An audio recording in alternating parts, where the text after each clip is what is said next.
வணக்கம். ஒரு அழகான கோடை காலம். எல்லாம் விவசாயம் பாருங்கள். இந்த இடம் பூரா எல்லாம் ஜீரக சம்பா நடவு பண்ணியிருந்தேன். பச்சை பசேல்னு ஜீரக சம்பா நடவு பண்ணியிருந்த வயல். எல்லாம் அந்த வயல்லாம் நெல்லுலாம் அறுவடை பண்ணதுக்கு பிறகு உளுந்து அது காயறது வந்து உளுந்து பறிச்சாச்சு. அதுக்கப்புறம் வயல் வந்து 1 மாதம் 2 மாதத்துக்கு ஓய்வில் இருக்கும்.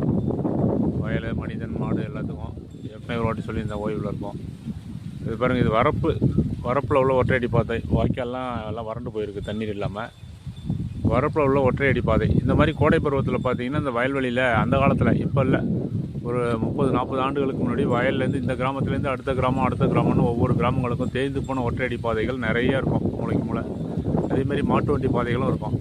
அப்போ சாலைகளை பயன்படுத்தாமல் இந்த வயல் அந்த பாதையவே பயன்படுத்தும். ஒற்றையடி பாதையும் மாட்டு வண்டி பாதைகளையும் பயன்படுத்தி பயணம் பண்ணது அந்த காலத்தில். இப்போ அந்த பாதைகள் இல்லைனாலும் ஒரு அருமையான தென்றல் காற்று வீசுது. நல்ல கோடை பருவம். ஆடு மாடுகள்லாம் மேய்ஞ்சிட்டு